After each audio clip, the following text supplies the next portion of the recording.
উস্তাদ একটু এদিকে আয়েন না, গাড়িটা জানি কি হয়েছে।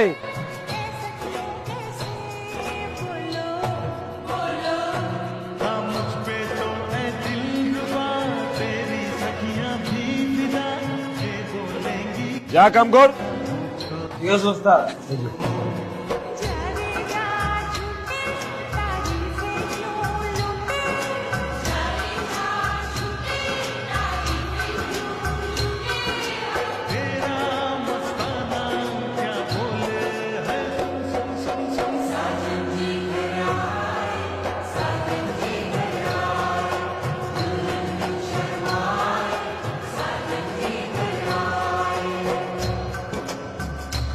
আপনি না গ্যারেজের মিস্ত্রি না হয়ে কোনো গুন্ডা পান্ডা হলে ভালো হতো, অথবা বড় কোনো গ্যাংস্টার, ডন, মাফিয়া।